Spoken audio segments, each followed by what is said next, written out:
Welcome. Our firm is dedicated to being your expert bridge between Asia and Europe, providing leading cross-border legal services with integrity. Hello everyone, Brianna here. Let's have a heart-to-heart chat about your money.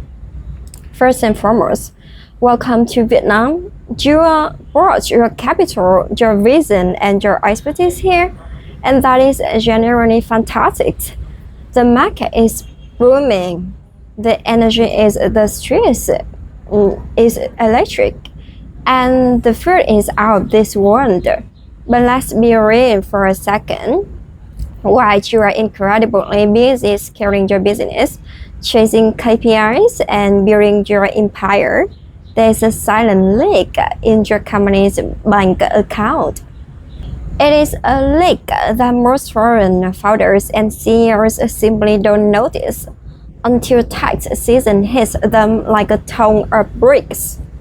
I'm talking about the crushing weight of personal income tax (PIT) on your expat salaries. In Vietnam, the progressive tax rate climbs to the whopping 35%.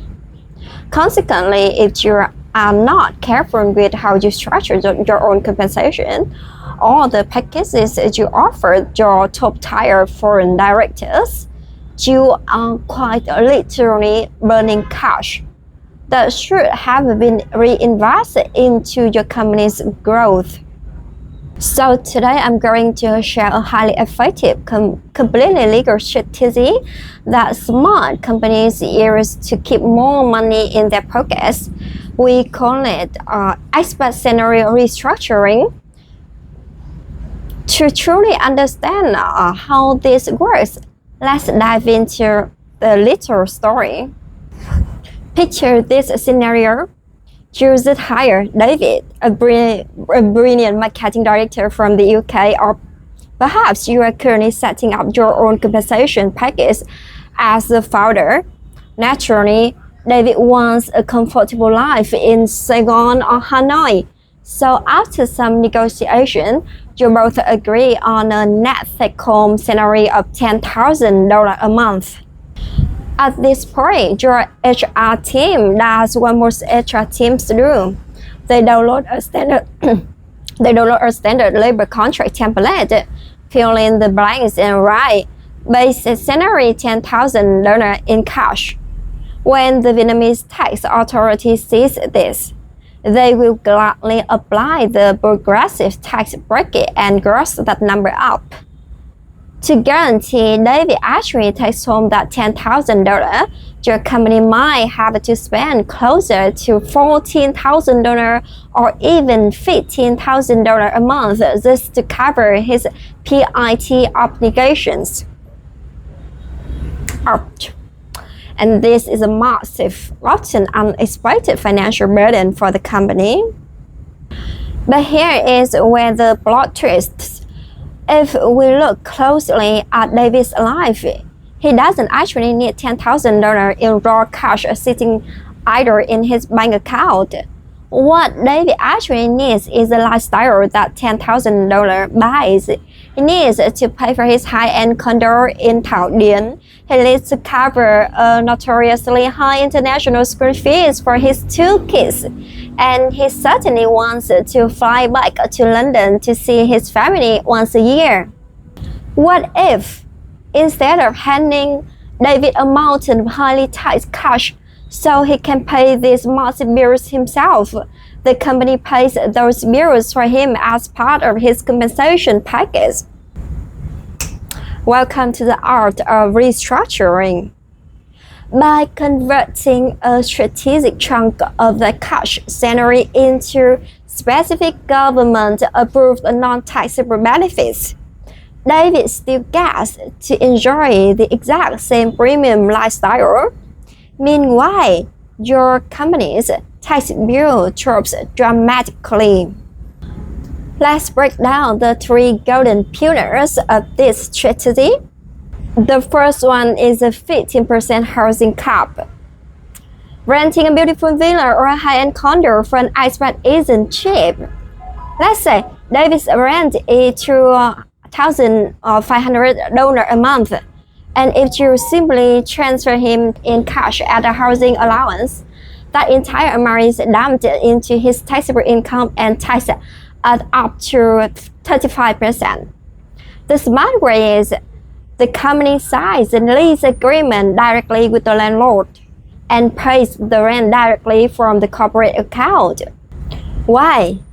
Because Vietnamese tax regulations explicitly offer a powerful and fully compliant tax advantage for company-provided housing. Here is exactly how the law works in your favor. Instead of taxing the full rental amount, the government legally caps the taxable value of the rent at 15% of the expat total taxable income, excluding the rent itself. You are not bypassing the system. You are simply using the tax codes exactly as they were designed to optimize your costs. Let me translate this into real money. Even if the company pays $2,500 for a luxury penthouse, the tax authorities will only tax David up to that 15% ceiling. Anything above that ceiling is completely tax-free. With this one simple administrative shift, Jesus legally shielded a huge chunk of money from the taxman. The second, that is the international school fees.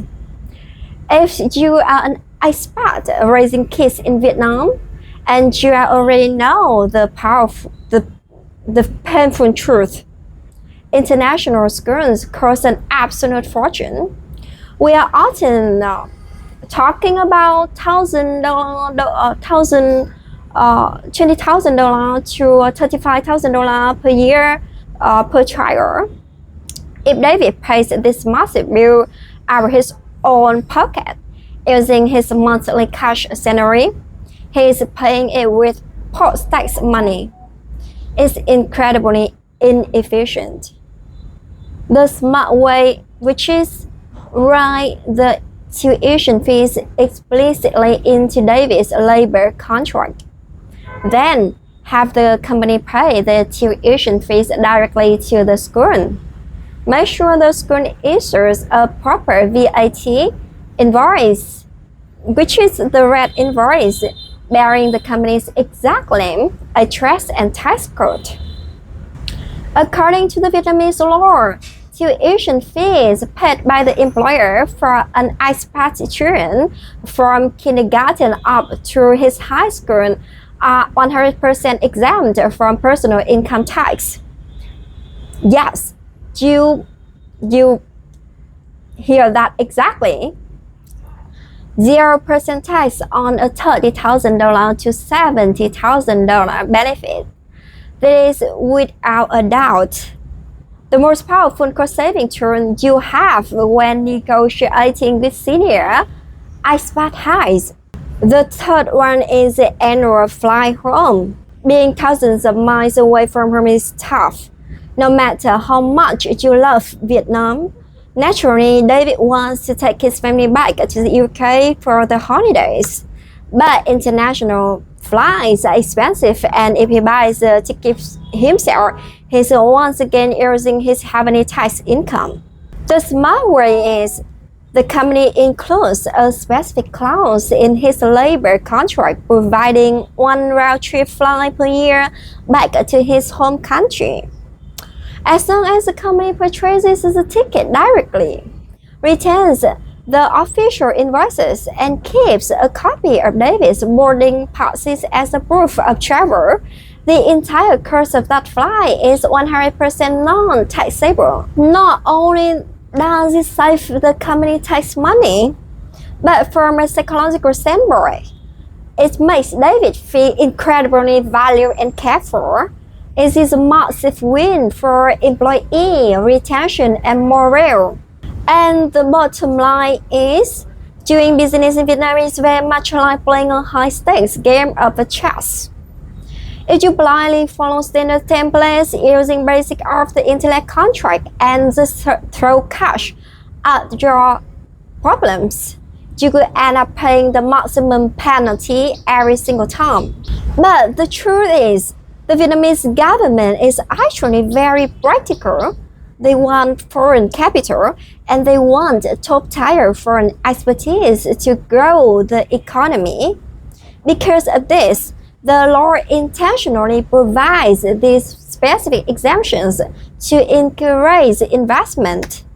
They simply require you to do the paperwork correctly with flawless drafted contracts, direct corporate payments, and proper red invoices. So, before you sign your next expat offer letter, or before you run your own payroll next month, take a step back. Look closely at the numbers. Ask yourself, am I paying 35% tax on cash? That could easily be converted into a fully compliant, tax-free benefit. A simple contract addendum and a strategic chat with your accountant today could literally save your company tens of thousands of dollars by the end of the year. Therefore, work hard, grow your business, enjoy the street food, but most importantly, structure your money smartly. And I am Brianna, an attorney for FDI and commercial disputes. My focus is helping global investors clean up their legal framework so they can focus on what they do the best, which is building highly profitable companies in Vietnam. Send me a direct message to set up your legal foundation the smart way. And see you guys in the next time.